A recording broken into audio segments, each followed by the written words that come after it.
Vini renewed until 2032. This is breaking news. It just happened. We should definitely be happy because we've extended the contract of one of Real Madrid's best players in recent years.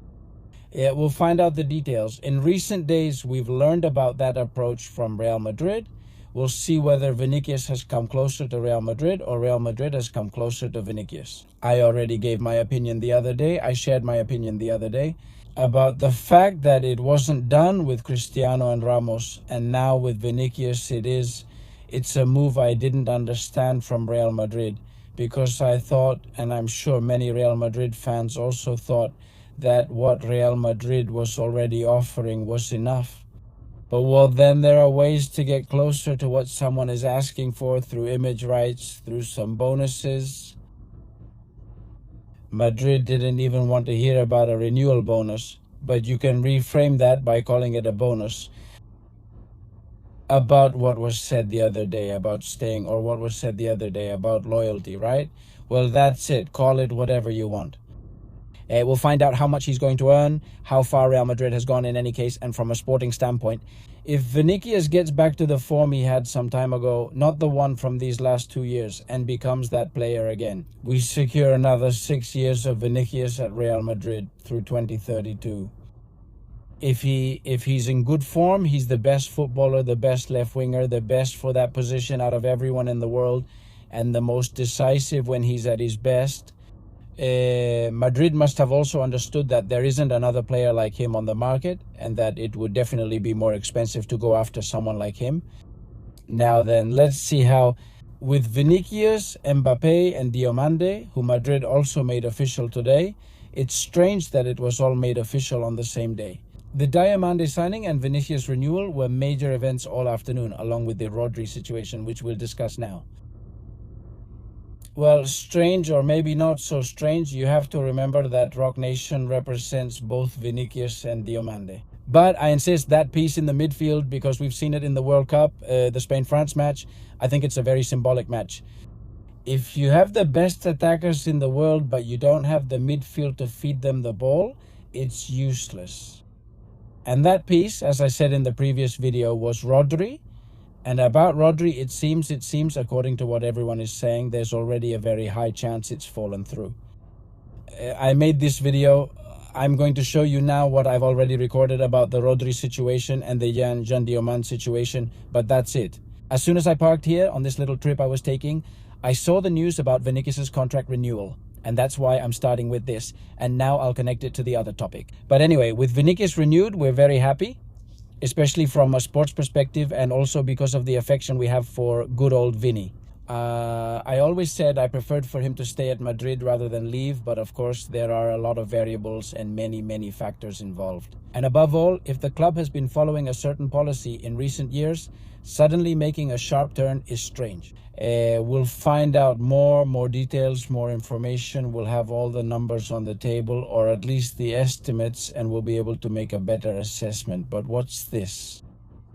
As for the sporting side and the players Mourinho will have, it's wonderful for a coach who also excites the Real Madrid fans. All right, let's reflect on what's going on with Rodri and Diomande. We shouldn't rush to conclusions until events unfold in a verifiable way, because in the last few hours we've been hearing a flood of information. When everything points in one direction, well anyway, I'm already starting to resign myself to it. That indeed he has said yes to Barcelona and everything has gone down the drain. Everything looks really bad, but before taking sides, before saying that Florentino did very badly, because how did the deal fall through, but how is it possible that it didn't happen? I kind of bought into that in the previous video. How is it possible, considering what was paid for Diomande? By the way, quick side note, it was already a done deal, even though it wasn't official. Diomande, Jean Diomande, look how things are. That I didn't start the video with that, and that many Madrid fans today aren't so happy with the signing of a great player like Diomande, precisely because of everything else, right? But anyway, Jean Diomande, the 240 million already with the add-ons included, 125 plus the variables, 15 would reach 140 some variables. Some conditions are easier to meet and others are harder, but The total amount is 140 and for 7 years, which is the big news, right? We were all surprised by how long the contract is, 7 years. Yeah, I mean, it's good in the sense that for spreading out the transfer fee and it gives a lot of time, right? I think that's very good. Fantastic signing. It annoys me a bit because Leipzig pushed us to the limit. I mean, they asked for every last euro. Madrid paid every last euro. And in the end, they got what they wanted. And on top of that, in the middle of it all, with their financial demands, it turns out that we took a long time to make this signing. And maybe that's one of the reasons why the Rodri deal fell through. Because we let it go cold. I insist. I'll end that aside now. Before making pronouncements like Florentino didn't know how to negotiate this, and I don't know what else, I think there's a bit of truth to that. In the previous video, I shouldn't exactly take back what I said, but I do need to moderate my opinion in the sense of waiting to see what actually happened. We'll eventually learn what really happened because it will leak. Madrid will say whatever they want to say, and then in Rodri's circle, they'll tell their version, right? If in the end things stay like this, which I insist, even though right now things look really bad, maybe just like there was a complete turnaround in the last few hours, there could be another one, right? Or could it be a negotiation tactic from the club or from Rodri himself saying, hey, Barca's coming after me, so step up with my signing, because if not, I'm going to go to the eternal and supposedly ruined rival who bought off the referee's boss for 20 years, right? The thing is, it's not just about losing him anymore. It's about losing a key piece that makes the forwards you've bought work. And the real madness that Madrid is going to have up front. But on top of that, Barca is taking him. We would also have to talk about how Pedri and Rodri would work together at Barca. Well, to begin with, how is Barca going to register Rodri? Sorry, what? They could even register Andy Rodri at Barca. How is that club going to register that player after having all these problems every summer? In the end, they always manage to do it one way or another, but they always get it done, right? How would Rodri and Pedri fit together? Because in the Spanish national team in the Euros, Spain didn't really start to click until Pedri got injured, and in the World Cup, Spain didn't start to work either. Things went from good to much better once Pedri was benched, when Luis de la Fuente put him on the bench. He was a substitute in the final, in the semi-finals too. But anyway, that's something that doesn't really matter to us anymore, right? If it's true that the signing for Barca goes through, but like I said before, saying Florentino was wrong here, Madrid was wrong, something must have happened. And to say, from the other side, look, what traitors. Rodri went back on his word about that supposed agreement with Real Madrid. And since he's from Atleti and not a Madrid fan, and he's going to go to Barca and play us, let's wait and see what happens. Let's wait and see what happens, because I'm hearing that, of course, Madrid had a negotiating strategy that didn't look bad. I can't take back what I said at the time. That it's a signing that had to be done slowly. It needed more time to cook. Now, to say that it's very bad, because I would be contradicting myself. I didn't think it was a bad thing that knowing that Rodri had just had surgery, a minor operation, he was starting his vacation, he also had a rehabilitation period, there wasn't so much rush.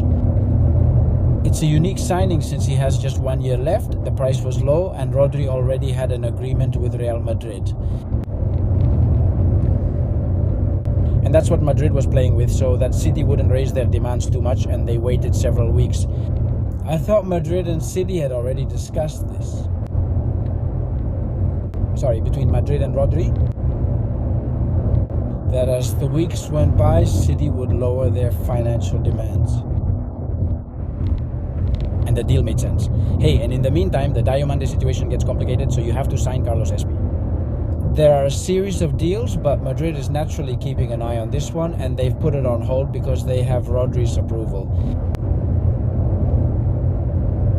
Of course, it was a huge surprise to hear at the last moment that Rodri got impatient. he got tired of waiting and said, well, now I'm going to Barça because it seems like they don't want me that much. Because they want to get City to lower the price. I think what really happened here isn't so much that, but rather that Barça played their cards through his teammates from the national team.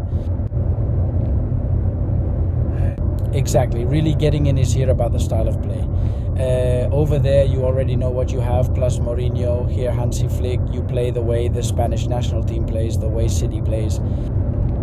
And then there's another very important thing, which is that Barça, who in theory can't buy anything, can't register anyone, has little money, but we all know that Laporta just kicks the can down the road and lets the financial issues pile up for later, and that he has offered Rodriguez an outrageous salary, because it's been said that City's renewal offer was much more than what, I don't know if much more, but definitely more than what Real Madrid was offering him. And that Rodriguez was willing to lose money to come to Real Madrid. Just to come to Real Madrid, among other things, not so much because of Real Madrid, of course he's signing for the best club in the world, but also because Rodriguez wanted to go to Madrid. Rodriguez is from Madrid and wants to return home. And that this was a hugely important personal factor to make the signing happen. I mean, so that he would say yes to us, and that he was willing to lose money. But of course, everything has a price. Imagine if Barça asked him, how much was Madrid offering you and how much was City offering? Okay, we'll match City's offer, plus you're moving to Spain like you wanted. It's not Madrid, but you're just a short flight from Madrid whenever you want to go. And the key is in what they offer Rodriguez. In that contract, they offer Rodriguez. But I insist, we'll find out soon enough. It looks really bad. It looks really bad. But before I get pissed off and blame Florentino and this way of signing players, and that two-headed leadership under Florentino at Real Madrid, I mean that double management that exists in the club, Anas Lagara and Jose Angel Sanchez, before saying that strange things happen at Madrid, that strange things have been happening in the transfer market, although in this case we had gotten quite excited because of how things were being done, of strengthening important player positions. Damn, the thing with Cucurella was a big hit. Of course, and on top of that, we see that with Cucurella it was done so quickly. With Carlos Espi it was done so quickly. So hey, maybe with Rodriguez it'll be the same. With Rodriguez it should be the same. And in that sense, we were very excited, especially thinking that the club had made a sharp turn in its signing policy, and that they were signing players who could make an immediate impact. And then suddenly this happened. So we felt a bit down, honestly. I don't know about you guys, let me know in the comments, but that first feeling of blaming the club and thinking Madrid were up to their old tricks again. And without strengthening the position that we've been desperately asking to be reinforced for 2 or 3 years. And the response on social media from Madrid fans. On a day when we should be happy about Diomande, we feel a bit down because of the news we're getting about Rodrigo. It's something that must have made the club think. And it's in their hands, I think, if it still is. The thing is, when someone makes up their mind about something, maybe they won't go back. And if Rodrigo is already convinced about signing for Barça and won't change his mind, it's really tough to sign him now. But if it's still up to Real Madrid to offer the player a bit more money, like I said before, everyone has a price. Tell Rodrigo, were you going to earn this with us? Now it's more. To City, were we going to pay you this? Now it's more. To a club that has annual revenues of more than 1.2 billion euros, if they asked us for all this for Monday and we paid it, how could we not do this? Another thing, it's that at Real Madrid, they feel so betrayed by the player's promise. We'll find out about all of this eventually. Let them say, well, not now, buddy. Yeah, but with that not now, buddy, where are you going to find the piece you were missing? So that everything fits perfectly. Because of the kind of signings you are making. Because who? Who comes instead of Rodri? Who? Tell me names. Put them in the comments. I can't think of anyone. Well, have a great day. Like this video if you enjoyed it. Subscribe to the channel, please. Comment, share, hype up the video. Please, it really helps. And that's it. See you in the next one. Bye. See.